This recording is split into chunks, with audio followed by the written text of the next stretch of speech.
السلام علیکم ناظرین، میں ہمیشہ یہ کہتا ہوتا ہوں کہ زنا سے بہتر نکاح ہے، آپ نکاح کو عام کرو، اور نکاح ہمارے آقا دو جہاں حضرت محمد صلی اللہ علیہ وآلہ وسلم کی سنت مبارکہ ہے۔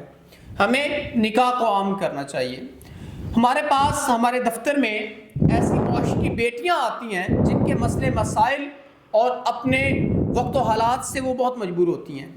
تو آج بھی ایک ایسی بہن میرے ساتھ موجود ہے جس کے والدین تو وفات پا گئے تھے، ایک بہن واحد سہارا تھی جس کو کینسر ہوا، اور کینسر کی وجہ سے انہوں نے جو اپنے قرض کے معاملات وہ لیے اور بہن بھی نہ بچ پائی بیماری کی وجہ سے۔ تو اب یہ بے یار و مددگار ہیں، تو آئیے ان سے جانتے ہیں ان کے معاملات۔ السلام علیکم۔ جی وعلیکم السلام۔ اچھا بہن، مجھے بتائیے گا زندگی کے کیا مسائل ہیں، تمام تر ہمارے ناظرین کو بتائیے گا۔ والدین کی وفات کے بعد میرے پاس کوئی بھی سہارا نہیں تھا، صرف واحد سہارا جو تھا وہ میری بہن ہی تھی، لیکن میری بہن کو بھی ایسی موذی بیماری لگی، کینسر تھا، اس کے بعد ہم نے اتنا قرضہ لیا، لیکن میری جو بہن تھی وہ بھی اس دنیا میں نہیں رہی۔ قرض والوں نے آ کے ہمارا بہت برا حال کیا، ہمیں طرح طرح کی باتیں کی، غلط ڈیمانڈز کی، لیکن میں ایک اسلام پہ چلنے والی لڑکی ہوں اور ایک باپردہ ہوں، میں کسی بھی غیر مرد کی آواز بھی اپنے کانوں پر برداشت نہیں کر سکتی۔ آپ غیر محرم کی آواز بھی اپنے کانوں پہ برداشت نہیں کر سکتی۔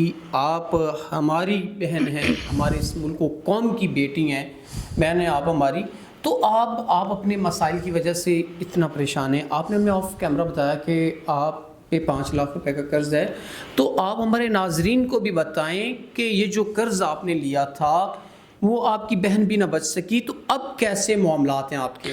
آپ زندگی کے معاملات بہت تنگ ہیں، لیکن پھر بھی میں بچوں کو قرآن پاک پڑھا کر اور ٹیوشنز وغیرہ پڑھا کر گزارا کر رہی ہوں، لیکن گزارا کرنا بہت مشکل ہے۔ قرض والے بھی آ کر بہت بری بری باتیں کرتے ہیں، تو میں نے یہی تنگ آ کر سوچا ہے کہ میں کسی نیک انسان سے نکاح کر لوں۔ کوئی خفیہ بھی نکاح کرنا چاہے تو مجھے کوئی مسئلہ نہیں ہے۔ ناظرین، کوئی نیک انسان ان سے نکاح کر لے، اگر کوئی ایسا انسان آتا ہے جو اپنی فیملی کو نہیں بتانا چاہتا ہوتا اور خفیہ نکاح کرنا چاہتا ہے، نکاح نیکی کا کام ہے۔ اگر آپ حقوق برابر دے سکتے ہیں تو آپ نکاح کریں، اسلام اس بات کی آپ کو اجازت دیتا ہے۔ تو اس بہن نے کہا کہ اگر کوئی خفیہ بھی مجھ سے اگر نکاح کرنا چاہتا ہے تو میں نکاح کے لیے ریڈی ہوں، لیکن یہ جو میرے معاملات ہیں قرض کے، ہم نے بتا بھی دیا کہ ان کا جو قرض ہے 5 لاکھ کے قریب ہے، تو اگر کوئی شخص ان کا ادا کرتا ہے تو یہ نکاح کے لیے تیار ہے۔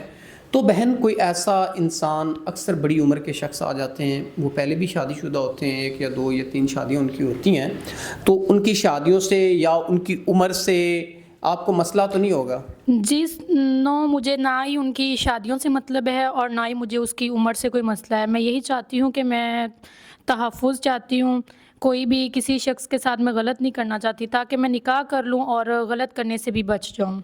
ناظرین، میں نکاح کر لوں اور غلط کرنے سے بھی بچ جاؤں۔ میں اپریشیٹ کرتا ہوں ایسی بہنوں کو جو نکاح کی سوچ رکھتی ہیں، ایک نیک سوچ رکھتی ہیں۔ تو کوئی ایسا انسان جو ان کے معاملات زندگی اور ان کے ضروریات زندگی اگر دونوں کو پورا کر سکتا ہے تو وہ ان سے نکاح کر سکتا ہے۔ بہن، آپ نے ہمیں بتایا تھا کہ نمازی انسان ہوگا تو میں نکاح کروں گی، اس کی کیا وجہ ہے؟ جی یہی ہے کہ جب سے میں نے خود قرآن پاک حفظ کیا ہے اور میں خود نماز پڑھتی ہوں، تو میں بھی ایسے ہی بندے کے ساتھ نکاح کروں گی جو 5 وقت کا نمازی ہو، اور انسان کو کچھ نہ کچھ دنیا میں نہ ملے لیکن نماز ضروری ہو۔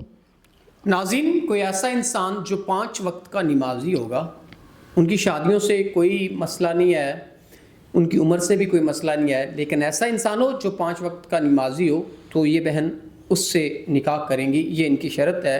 جو شخص نمازی ہوگا وہی ان سے نکاح کرے۔ تو ہم امید کرتے ہیں کوئی نیک انسان اس بہن سے نکاح کرے گا۔ بہن، اگر بڑی عمر کا شخص یا پہلے شادی شدہ ہو یا جو آپ کے تمام تر معاملات کو ادا کرے اور نمازی بھی ہو، اگر یہ تمام تر کوالٹیز آپ کو ایک ہی بندے میں مل جاتی ہیں تو آپ نکاح کے لیے تیار ہیں؟ جی میں نکاح کے لیے اس شخص کے ساتھ تیار ہوں۔ یہ ویڈیو آپ کی مرضی سے بنائی جا رہی ہے؟ جی ناظرین، یہ ویڈیو بھی ان کی مرضی سے بنائی جا رہی ہے اور یہ ہمارے دفتر میں چل کے آئیں۔ جیسے آپ لوگ ہم سے رابطہ کرتے ہیں، سیم اسی طرح یہ لوگ بھی ہم سے رابطہ کرتے ہیں۔ انہوں نے ہم سے رابطہ کیا تو ہم نے ان کو اپنے دفتر میں بلوایا اور یہ اس وقت میرے دفتر میں موجود ہیں، اور انہوں نے جو بتایا حقیقت پہ مبنی ہے، تو اگر کوئی ایسا انسان جو ان سے نکاح کرنا چاہتا ہے تو وہ ضرور ان سے نکاح کرے تاکہ ان کی زندگی آسان ہو جائے. تو اسی کے ساتھ اپنے میزبان نواب احمد کو دیں اجازت. خدا حافظ.